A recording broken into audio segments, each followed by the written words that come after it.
Salam əziz Azərbaycan xalqı.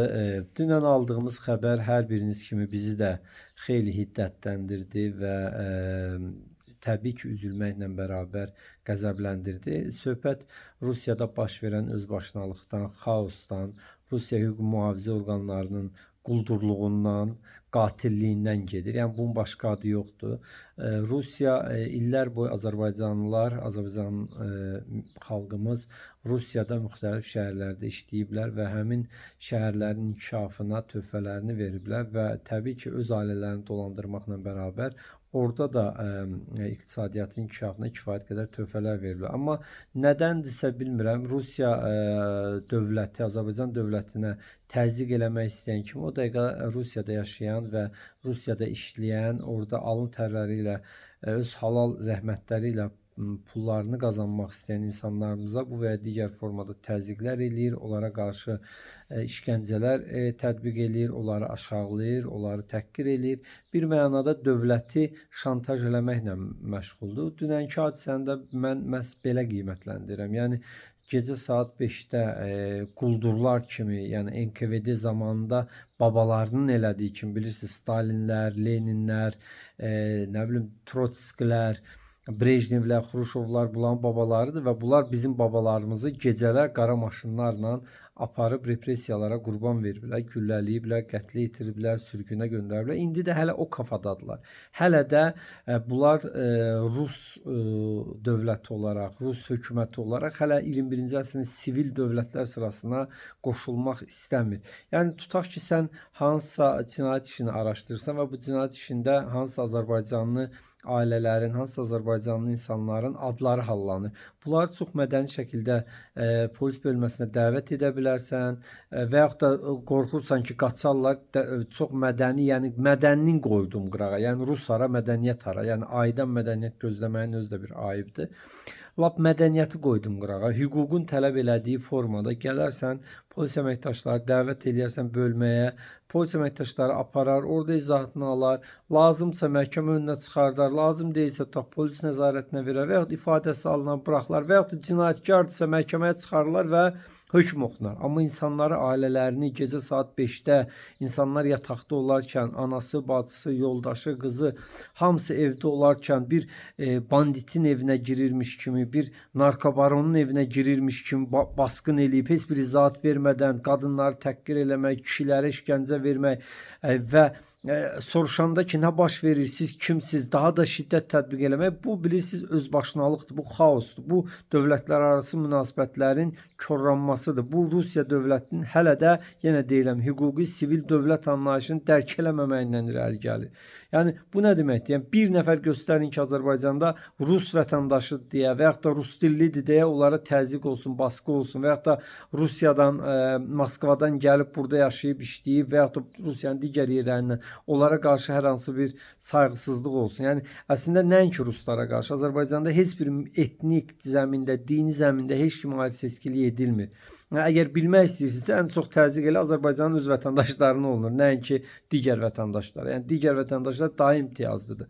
Amma Rusiyada bu hər Azərbaycanlını sən cinayətkar kimi görə bilməzsən. Sən get bir Rus tarixinə bax, get SSR tarixinə bax, gör sənin nə qədər inkişafında Azərbaycanlıların rolu olub. Yəni bu məsələ tək yenə qeyd edirəm, bir cinayət məsələsinin araşdırılması və ya hər hansı bir ailədə tutaq ki, cinayətkarın axtarılması demək deyil. Bu dövlətlər arası münasibətdir və dövlətin bir dövlətin başqa dövlətə baskısıdır.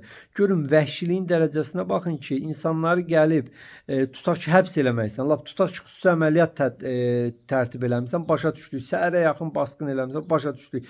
Yaxşı, 2 günahsız insan hələ məhkəmə ilə günahları təsdiq olunmamış, heç bir cinayətdə cinayəti sübut olunmamış insanlar necə qətlə yetirilə bilər, necə ölə bilər? Yəni istintaq müddəti insanların qətlə yetirilməsi, onların sorğu-sual zamanı qətlə yetirilməsi hansı dönəmdə yaşayırıq? Yəni bu məni şəxsən bir siyasətçi kimi, partiya rəhbəri kimi çox hiddətləndirir və qəzəbləndirir və təbii ki, biz də Rusiya dövlətindən, əgər varsa orada bir ağlı başında olan, hüquq sistemindən anlayışı olan Rusiya dövləti rəhbərliyindən hesab tələb eləyirik və indi Azərbaycanın Rusiyada fəaliyyət göstərən səfiri var, səfirliyin əməkdaşları var. Güman edirəm ki, bu müraciətimiz onların önünə çıxacaq və bu özbaşınalığa bir hesabat verəcəklər. Gah təyyarəmizi vururlar, gah bizim millət vəkili Rusiyanın əleyhinə nəsə deyib onu ölkəyə buraxmırlar. Onda biz kimi buraxmır? Onda biz ümumiyyətlə Putin başda olmaqla heç kimi ölkəyə buraxmalı deyil. Gah ərazi bütövlüyümüzə təhdid yaradırsınız, gah bizi şantaj edirsiniz, gah hansısa başdan xarab sizin orada deputatlarınız durur, biri deyir Bakını bombalayaq, biri durur deyir ki Azərbaycanı Rusiyaya birləşdirək. Yəni bu ümumiyyətlə yenə deyirəm. Bax zaten Rusiya təklənmiş vəziyyətdədir. Ukrayna ilə savaşa görə öz eyni millətdən, etnik millətindən olduğu, Slavyan xalqından olduğu Ukraynalıları qırdığı üçün zaten dünyada vəhşi imici yaradıblar. Mağara adamı imici yaradıblar, ayı imici yaradıblar. 3-5 ətrafında normal münasibət qura bildiyi dövlətlərdən biri də Azərbaycandır. Azərbaycana qarşı da bu münasibət təklənsin, görək axıra hara gedəcək. Yəni bu şovinist və millətçi, bu faşist yanaşmanın tez bir zamanda dəyişməsini tələb edirəm. Azərbaycanlıların, qətlə yetirilən Azərbaycanlıların belə deyək, bu cinayətdə günahı olan hər bir şəxsin hüquq mühafizə orqanında kim olur olsun cəzalandırılmasını tələb edirəm və haqqın ədalətinin yerində bərpa olmasını tələb edirəm. Yaxşı, Azərbaycanda da biz başlasaq Rusları və ya Rus əsillilərə qarşı eyni münasibəti dövlət olaraq münasibət bəsləsək ki, sən Russansa, o deməkdir ki, sən elə təcavüzkarsan, sən cinayətkarsan. Bu nə yanaşmadır? Bu neçənci əsrin kafasıdır? Bu nəyin kafasıdır? Və ola bilsin mənim belə çıxışlarıma görə mən dəfələrlə Rusiya hökumətinə qarşı, hökumətinin özbaşınalığına qarşı dəfələrlə çıxışlarım olub. Əminəm ki, mən də Rusiyaya getsəm, yəqin ki, sərhəddən bizi də buraxmazlar. Hətta bizi buraxmazlar deyəndə indi deputatın heç olmasa diplomatik toxunulmazlığı var idi. Həbs eləyə bilmədi. Bizi həbs eləyib ümumiyyətlə apararlar həbsxanaya və yaxud da Ermənistana təhvil verərlər.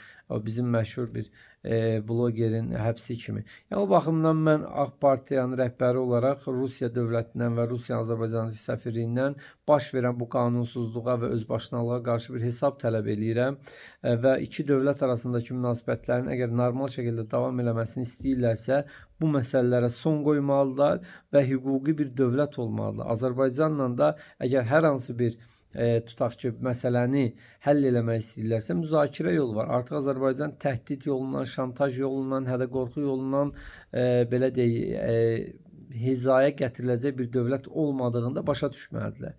Yəni hələlik bu qədər, amma yenə deyirəm, biz Ağ Parti olaraq hər zaman Azərbaycan xalqının, dünyanın harasında yaşamasından olmayan Azərbaycan xalqının evlatlarının yanındayıq. İstəyir bu bizim ziyanımıza olsun, istəyir xeyrimizə olsun. Biz hər bir vətəndaşımızın Mozambikdə yaşayandan, Avropasında yaşayandan, Rusiyasında yaşayanına qədər yanındayıq. Təşəkkür edirəm, sağ olun.